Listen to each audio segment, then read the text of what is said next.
ಇದೊಂದು love reading ಆಗಿರುತ್ತೆ. ಯಾರಿಗೆಲ್ಲ ಈ ಒಂದು ರೀಡಿಂಗ್ ನಿಮಗೆ ಸಿಕ್ಕಿದೆ, you are very lucky person. Because ಈ ಒಂದು ರೀಡಿಂಗ್ ನಿಮ್ಮ ಪರ್ಸನ್ ಅವರ ಕರೆಂಟ್ ಎನರ್ಜಿ, ಲವ್ ಎನರ್ಜಿ ಏನಿದೆ ನಿಮ್ಮ ಬಗ್ಗೆ ಅನ್ನುವಂಥ ಈ ಒಂದು ಟಾಪಿಕ್ ಮೇಲೆ ಮಾಡ್ತಿರೋಂಥ ರೀಡಿಂಗ್ ಆಗಿರುತ್ತೆ. ಇದೊಂದು ಕಲೆಕ್ಟಿವ್ ಆಗಿರೋಂಥ ಮೆಸೇಜ್ ಆಗಿರುತ್ತೆ. ಸೊ ಯಾರಿಗೆಲ್ಲ ಈ ಒಂದು ರೀಡಿಂಗ್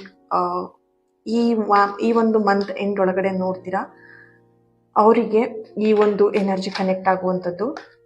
ನವೆಂಬರ್ ಮಂತ್ ಎಂಡ್ ಒಳಗಡೆ ನೋಡುವಂಥ ವ್ಯಕ್ತಿಗಳಿಗೆ ಈ ಒಂದು ರೀಡಿಂಗ್ ರೆಸೊನೇಟ್ ಆಗುತ್ತೆ. ನಿಮ್ಮ ಪರ್ಸನ್ ಅವರ ಕರೆಂಟ್ ಎನರ್ಜಿ ಏನಿದೆ ಅನ್ನೋದ್ರ ಬಗ್ಗೆ ಈ ಒಂದು ರೀಡಿಂಗ್ ಮಾಡ್ತಾ ಇರುವಂಥದ್ದು. Okay, thank you. ಯಾರೆಲ್ಲ ನನ್ನ ಇನ್ಸ್ಟಾಗ್ರಾಮ್ನ ಫಾಲೋ ಮಾಡ್ತಾ ಇದ್ದೀರಾ, ನಿಮ್ಮೆಲ್ಲರಿಗೂ ಥ್ಯಾಂಕ್ ಯು ಸೋ ಮಚ್.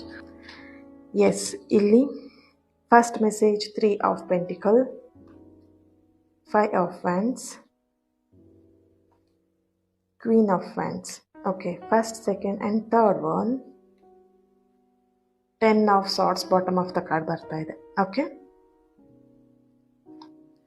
ನಿಮ್ಮ ಪರ್ಸನ್ ಎನರ್ಜಿಗೆ ಕನೆಕ್ಟ್ ಮಾಡಿದಾಗ ಅವ್ರ ಮನಸ್ಸಲ್ಲಿದ್ದಂಥ ಕನ್ಫ್ಯೂಷನ್ ಎಲ್ಲದೂ ಕೂಡ ಕ್ಲಿಯರ್ ಆಗ್ತಾ ಇದೆ.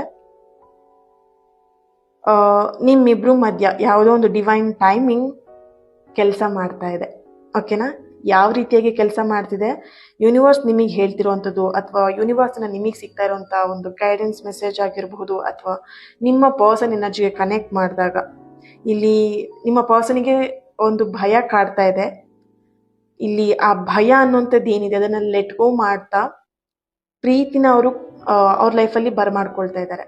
ಅಂದರೆ ಇಲ್ಲಿ ಫ್ಯಾಮಿಲಿ ಭಯನೂ ಇರ್ಬೋದು, ಇಲ್ಲಿ ಕ್ಯಾಸ್ಟ್ ಇಶ್ಯೂಸ್ ಇದೆ, ಅಥವಾ ನಿಮ್ಮಿಬ್ರು ಮಧ್ಯ ತುಂಬಾ ಜಗಳಗಳಾಗಿ ಮನಸ್ತಾಪಗಳಾಗಿ ಫ್ಯಾಮಿಲಿವರೆಗೂ ಹೋಗಿರ್ಬೋದು. ಆಲ್ಮೋಸ್ಟ್ ಇಲ್ಲಿ ನಿಮಗೆ ಈ ಒಂದು ಎನರ್ಜಿ ಕನೆಕ್ಟ್ ಮಾಡಿದಾಗ ನಿಮ್ಮ ಪರ್ಸನ್ ಫ್ಯಾಮಿಲಿಗೆ ಅಥವಾ ನಿಮ್ಮ ಫ್ಯಾಮಿಲಿಗೆ ವಿಷಯ ಗೊತ್ತಿದೆ. ಬಟ್ ಗೊತ್ತಾದ್ಮೇಲೆ ಎಲ್ಲೋ ಒಂದು ಕಡೆ ಅವ್ರು ಬೇಡ ಅಂತೇಳಿ ಅಪೋಸ್ ಮಾಡಿ ನಿಮ್ಮಿಬ್ರ ಮಧ್ಯೆ ಜಗಳಗಳಾಗಿರೋಂಥ ಒಂದು ಎನರ್ಜಿ ಕೂಡ ಇಲ್ಲಿ ಕಾಣಿಸ್ತಾ ಇದೆ. ಸೊ ಹಾಗಾಗಿ ಅವ್ರು ಇಲ್ಲಿ ಭಯ ಪಡ್ತಿರೋಂಥ ಒಂದು ಎನರ್ಜಿ, ಸಮಥಿಂಗ್ ನಿಮ್ಮ ಪರ್ಸನ್ ಎನರ್ಜಿಗೆ ಕನೆಕ್ಟ್ ಮಾಡಿದಾಗ ಭಯ ಅನ್ನುವಂಥದ್ದು ಇಲ್ಲಿ ಕಾಣಿಸ್ತಾ ಇದೆ.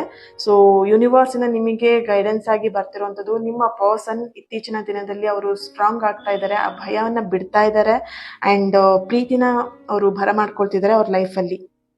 ಅವ್ರ ಕರೆಂಟ್ ಎನರ್ಜಿ ನೋಡಿದಾಗ ಕನ್ಫ್ಯೂಷನ್ ಕ್ಲಿಯರ್ ಆಗಿ ಅವರು ಭಯನ ಬಿಟ್ಬಿಟ್ಟು ಪ್ರೀತಿನ ಉಳಿಸ್ಕೊಳ್ಲಿಕ್ಕೆ ಪ್ರಯತ್ನ ಮಾಡ್ತಾ ಇರೋವಂಥ ಒಂದು ಎನರ್ಜಿಲಿ ಕಲೆಕ್ಟಿವ್ ಮೆಸೇಜ್ ಆಗಿ ನಿಮಗೆ ಸಿಗ್ತಾ ಇದೆ. Thank you so much. God bless you all. ಯಾರೆಲ್ಲ ಪ್ರೀತಿಗೋಸ್ಕರ ವೇಟ್ ಮಾಡ್ತಿದ್ದೀರಾ, ಆದಷ್ಟು ಬೇಗ ನಿಮ್ಮ ಪ್ರೀತಿ ಒಂದಾಗಲಿ ಅಂತೇಳಿ ನಾನು ಬ್ಲೆಸ್ ಮಾಡ್ತೀನಿ. God bless you all. Thank you.